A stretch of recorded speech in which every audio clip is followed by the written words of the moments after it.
All right, well, we'll go ahead and get started with today's sports ultrasound case series presentation. I have the pleasure of introducing our speaker today, who's going to be Dr. Eric Twohey. He's the current PM&R Sports Medicine Fellow at the Mayo Clinic Rochester, and he also completed his PM&R residency at the Mayo Clinic Rochester.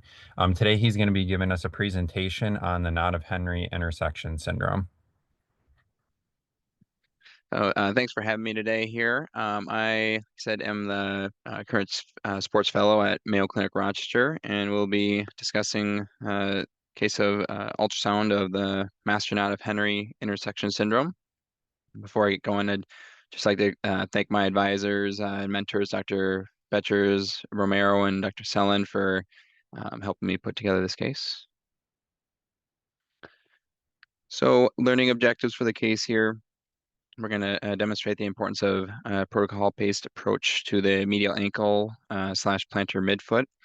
We'll review and discuss this protocol and the pertinent ultrasound pathology. And then we'll also briefly go over the ultrasound report as well. So briefly, case here that we have is an active 29-year-old male who presented to sports medicine clinic with medial ankle slash plantar midfoot pain and associated clicking with exercise. So when thinking about putting together a protocol for this general area, there's definitely a lot of things to cover as potential etiologies for that for the case. Fortunately, it's a small area. We can cover a lot of ground pretty quickly here. The nice thing about this area as well is you're typically going to be able to get away with using a mid to high frequency linear transducer for most patients for these structures here, and sometimes bouncing back and forth between the two, depending what you're looking at. So we'll kind of go over most of these individually here, so I won't read them out. So kind of where I like to start my ankle exam typically is going to be in the anterior ankle with the patient supine in a slightly plantar flex position. Kind of like to start at my home base here of the tibio-talar joint, starting with it in the transverse view. In this view here, we're going to be able to get a good look at the talar dome to assess the one for a little bit of fusion, but more so here for the integrity of the cartilage. I think as most people know on this call here, we should be looking for a nice, clear, clean black line that's non-compressible just above the bony cortex of the talus there. And certainly in the context of our patient here having mechanical symptoms, the concern may be for something such as like particularly like osteochondral lesions that became unstable or something to that matter. Overall, with this picture, it looks pretty clean though. Nice and normal. Next, we'll look at this in the longitudinal view of the tibio-talar joint here. And here's probably where we're going to get a better look for an effusion. We also can identify any osteophytes that might be contributing to like an anterior ankle impingement type syndrome. Certainly this is still image here, but you can scan medial and laterally in this longitudinal view to kind of fully assess for an effusion there. Again, in this patient looks fairly normal tibio-talar joint. Next, while we're in the area here, we can also begin to look at the anterior portions of the deltoid ligament. So if we translate medially or towards the medial malleolus, we should be able to pick up that anterior tibio-talar portion of the deltoid ligament. However, it's important to note that this may not be present in a certain percentage of the population. So ultimately, the absence of this here is not necessarily always pathologic. Also, we can take a look at this too in side lying as well when we evaluate the other parts of the deltoid ligament. It just kind of depends on preference and how you like to roll through your scan. Next up, we're going to keep our proximal end of that transducer locked on the medial malleolus, and then we can rotate our distal end of the transducer medially and begin to pick up the talar navicular ligament portion of the deltoid ligament. Important for this one here is we can use plantar flexion to help tense that ligament to bring it out. Because if they're dorsiflex, it can be a little bit more wavy and harder to pick up there. In this view, we should be able to see the talus sitting deep to it as well. And as you can see in the picture here, it's a pretty long ligament. This is one of those areas where you might need to switch to your larger footprint linear transducer to evaluate if you're trying to get it in one good picture there. In this patient, everything looks to be normal there. All right, moving distally, we're going to assess for some more of the joints here in the dorsal part of the foot. And we're going to assess the talonavicular joint for any irregularities, cortical irregularities, or effusions. It's important to remember when you're thinking about different things that might be causing pain here, is that rheumatoid arthritis tends to like to affect this joint as well as the subtalar. So paying close attention here for definitely for signs of synovitis or effusions, hyperemia, and whatnot around the area. Again, marching ourselves down here, similar to previous joints, the navicular cuneiform looks fairly normal. And down to the cuneiform and first metatarsal. Again, looks to be a good joint there. All right, so after assessing our kind of anterior structures, I like to have the patient go side lying. So we're going to have them switch positions. And they'll typically place a pillow kind of under their proximal to their ankle joint to allow that joint to fall into kind of a passive eversion stress to help bring out those the structures as we're evaluating them here. So we're going to start with our flexor retinaculum using the medial malleolus as our landmark. We're going to put our transducer just posterior to it and getting our tendons in a good short axis view. With the flexor retinaculum, it's going to be the continuation of the deep fascia of that leg, and it's of the lower leg there, and it's going to run from the medial malleolus to the medial process of the calcaneus. And as you can see in these two pictures here, due to the course it takes, you may have to use like a heel-toe maneuver to optimize different portions of that ligament while you're evaluating it.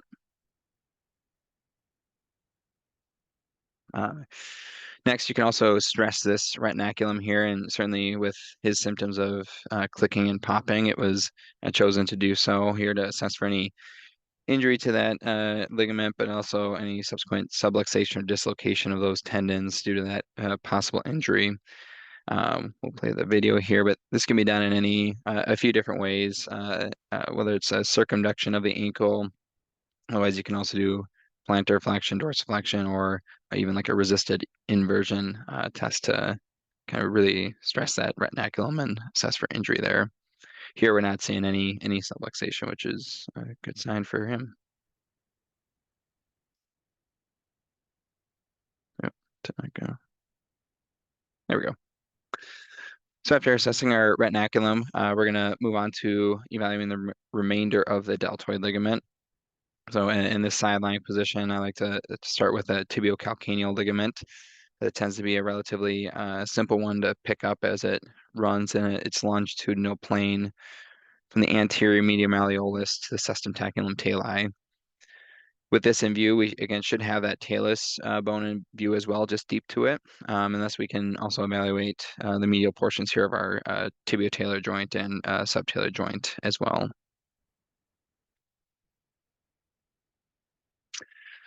Just in front and continuous with that tibiocalcaneus ligament, we're going to be able to find our tibiospring ligament as well. And it's going to be spanning from the medial malleolus to the superior medial band of the spring ligament. To kind of optimize this picture here, we're going to potentially add a little bit more plantar flexion and eversion to the patient, that can be done passively. You'll notice as you follow this ligament distally, it can get harder to see the fibers clearly as it's running into that the spring ligament. I'm not sure if you're able to see my cursor here or not, but the spring ligament here on the left side of the picture, and just due to the oblique fibers running in that area, you don't get quite as clear of a picture. On top of this here, you should be able to see your posterior tibialis tendon in a relatively short axis view there. And certainly, if clinically indicated, you can rotate onto the spring ligament there and evaluate that in long axis as well. All right, now rotating the inferior part of the probe posteriorly, we're able to pull in the posterior tibiotalar component of the deltoid ligament. Um, while it's not really emphasized in the kind of photo I have up in the right corner there, you can, uh, to stress this ligament or to put it on tension, we're going to put them in potentially like a passive dorsiflexion to help bring that out. You'll see that this ligament's a bit thicker than the other parts of the deltoid ligament. And we'll potentially have like a striped appearance to it due to some fatty tissue that can accumulate between the layers of the tendon there. And reiterated again, you can see that posterior tibialis sitting on top, which for most of the deltoid ligament, you should be able to see that posterior tibialis running over top of it. All right, next up, before we get to evaluating our tendons, we're going to evaluate some of the neurovascular structures around this area, starting with the tibial nerve and its branches. Let me just put this on play here. So I like to start finding that tibial nerve at the medial malleolus, kind of the retromalleolar region, um, back in our home base there. But I'll track that in short axis and actually go proximally to begin with into the leg to make sure I'm not missing any of its branches as we go distal. This is due to the tibial nerve has several branches, but also quite variable anatomy between these branches. So you don't want to accidentally miss out on some of that by starting too distal. Typically, what we're going to find as we scan from proximal to distal, we're going to be looking for our medial calcaneal nerve branch first. It's going to be typically the first one that comes off, and it's going to come off the posterior side of that tibial nerve. And it's going to be, you're going to be able to tell that it's the medial or medial calcaneal branch that's going to head sub Q versus the other ones will not. And I will show it in here, play the video again, but following that, as we continue to scan distally here, we're going to find the tibial nerve that will split into its medial and lateral branches, where the medial plantar nerve is kind of going to be, in this situation, more the one that we're looking at and scrutinizing.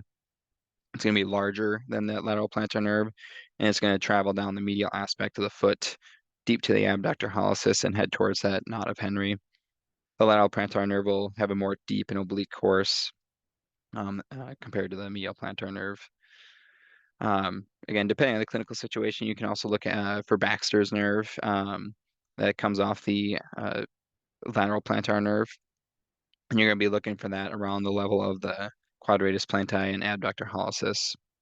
And we didn't necessarily isolate those in the scan here, but stuff to consider as you're going through your scan. And additionally, while not done in this scan, we could also consider following the posterior tibial vasculature as it splits into its medial and lateral plantar components to look for any thrombosis in the veins there. A little bit more rare, but something to consider. I'll play this one more time here. So we can see as we get the tibial nerve coming down here, we're going to have a branch that goes off in sub-Q, and then farther distal, we're going to see those split, followed by the medial plantar nerve being closely associated with knot of Henry there.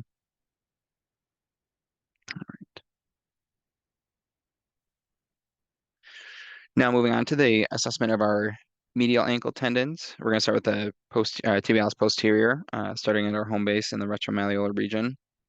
And when looking at this tendon, it's going to be the largest in size. It should be about 2 times the size of the FDL as a general kind of measure there. It's important to note as we scan distally, it's going to begin to appear larger and have more anisotropy as it begins to send out fibers to its multiple different insertions on the navicular, tuberosity, cuneiforms, and metatarsal bases. Knowing this, it's important to be careful not to call pathology as you scan distally and try to use other clues to cue you in for potential pathology, such as circumferential fluid around the tendon as a guide there. With this tendon pathology is going to typically be in the watershed area, which is behind that retromalleolar region and just proximal to it. And when thinking about patient populations that this tendon is affected in, it tends to be relatively common in more middle-aged females. So if you're seeing pathology here in a younger population, should kind of cue you in or at least raise some flags here to start thinking maybe some inflammatory causes that might be playing a factor. Then we'll do a sweep here just to kind of demonstrate some of that there. So as we scan distally, the tendon's going to get a little bit larger. You can see a little bit of anechoic fluid accumulation, but it's not going completely around the tendon. You can see here having to wag a little bit as we get closer to its different insertions to keep that tendon in view. So you can see it can be quite easy to overcall pathology here if we're not careful with our examination. As we scan that posterior tibialis and short axis distally, we should also get a good view of that medial subtalar joint. Um, when evaluating that subtalar joint, it's important to remember there are different compartments to it. You get posterior, anterior, and obviously medial and lateral there. Um, these don't always communicate, but they definitely can as we have age and degeneration. There may be more communication there than in a younger population. And as mentioned previously, this is another area that rheumatoid likes to present with as well. You can see overall good looking joint there, maybe some hypertrophic changes, but nothing of concern there. As a just a good rule for ultrasound, always looking at things in both short and long axis here. So just evaluating the tibialis posterior and long axis in this picture. Next up, we're done with the Tom, Dick, and Harry. We're done with Tom, so now we're moving on to Dick, the flexor digitorum longus. Again, I'll start in short axis here in that same home base region behind the malleolus. Of note, this tendon is going to have the lowest lying muscle belly, as can be seen in this picture here. And there's also known variants that to be on the lookout for that could potentially predispose someone to pathology in this area, including like a accessory FDL muscle, which is present in up to 8% of the population. Now we're going to sweep the FDL and short axis down to the knot of Henry here.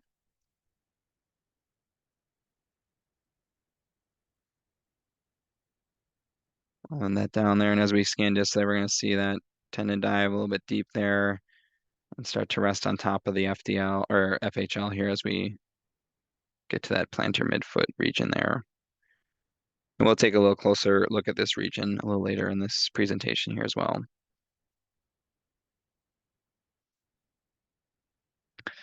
Same thing with FHL here. It's going to be a little bit deeper and posterior at the retromalleolar region. You're going to find it sitting underneath the neurovasculature, but can get that in short axis as well, and follow that down to the knot of Henry here.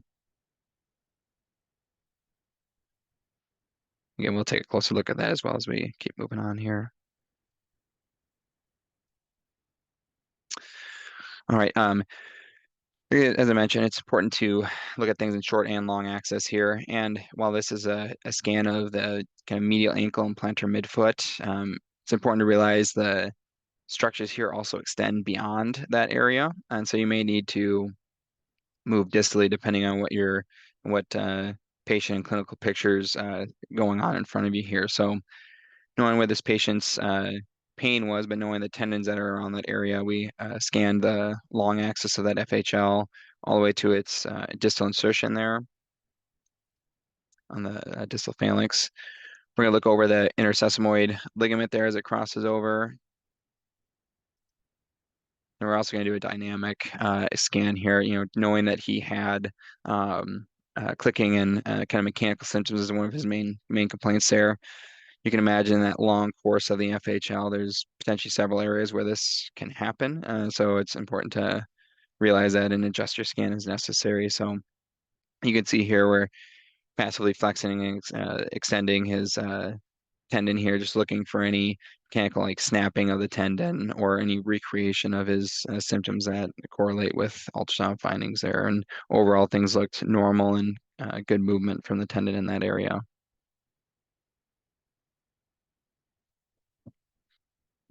All right, now I can finally look to the master knot of Henry here.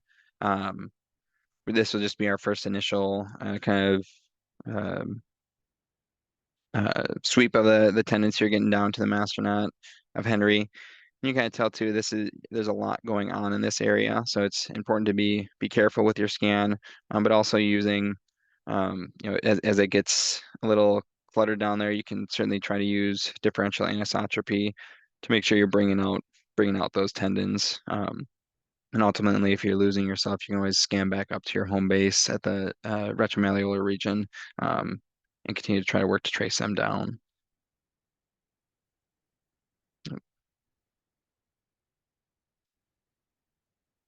All right. Now looking at that master knot of Henry more in a long axis here, we're going to get more long axis over that FHL tendon. We'll play a video here, and as this video goes on, you're going to see uh, some of that clicking and snapping on ultrasound here that was mentioned by the patient here. You should see a bit of a nodule pop in and out here right underneath the FHL label. And if I replay this here, you can also, in part of the video, in the beginning part, see a little bit of a bursa that comes in and out of view here as we're dynamically evaluating this tendon.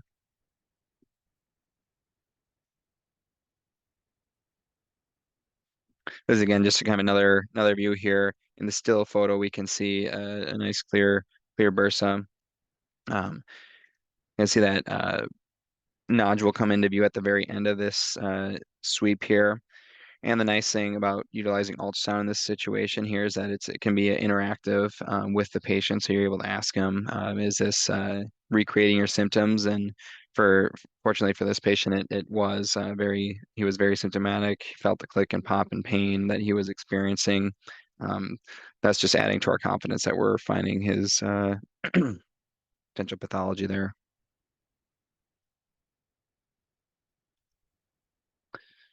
Now we're going to catch this in a little bit more of a short axis view. I'm just confirming the pathology. Again, you'll see that similar symptoms here. We got FHL, kind of a thick nodule there, associated bursa over top there, and as we're um, dynamically assessing, you kind of get a sense of that tendon's snapping near that bursa.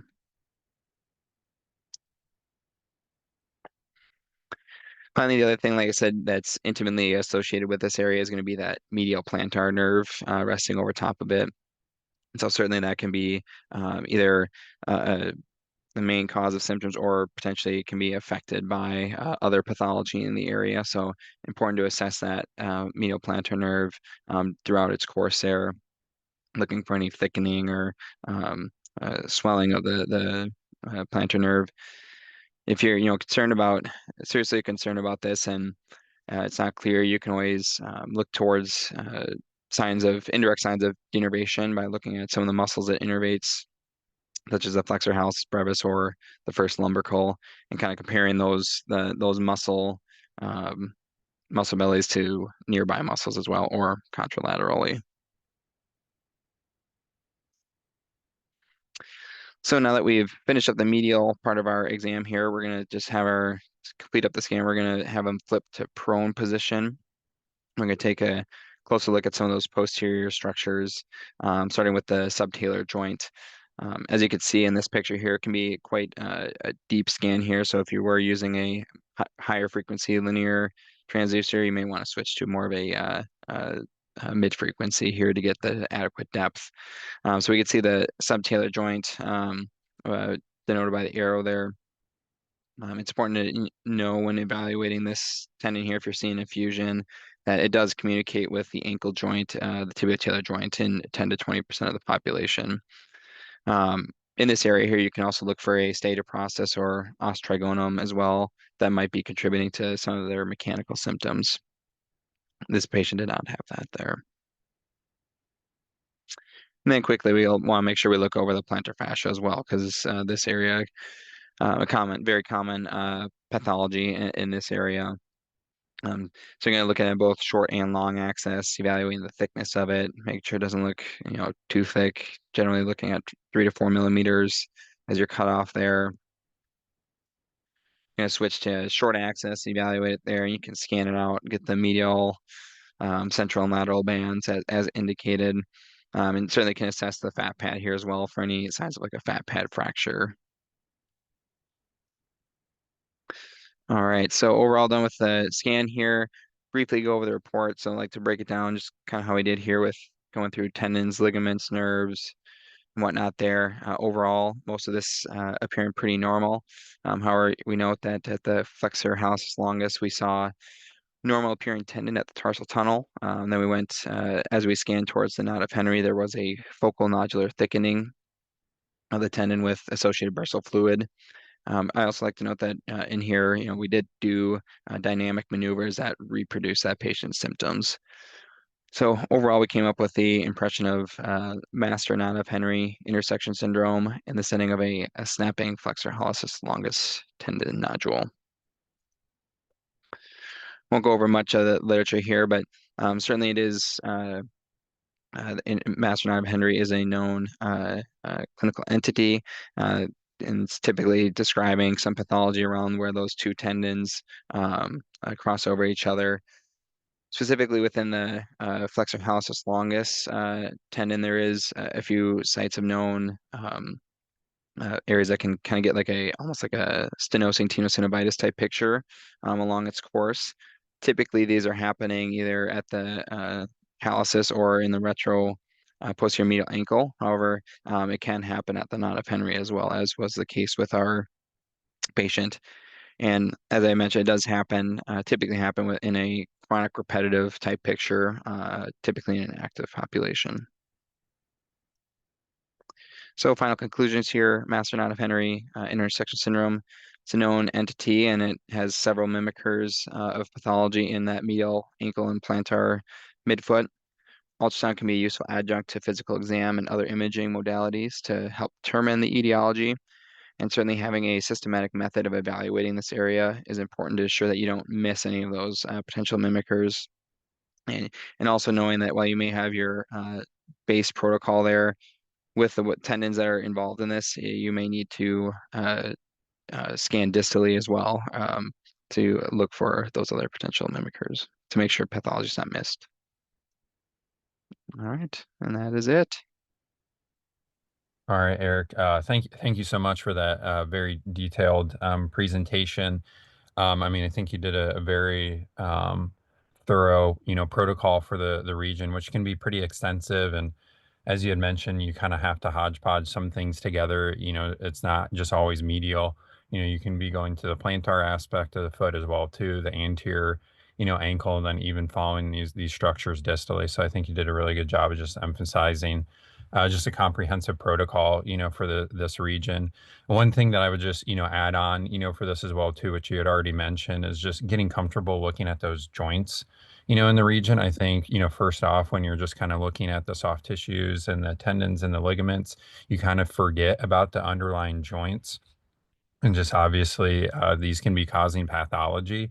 So just going ahead and making sure that you're including those obviously in the protocol. As you had mentioned, kind of the major one in this area is going to be the subtalar joint.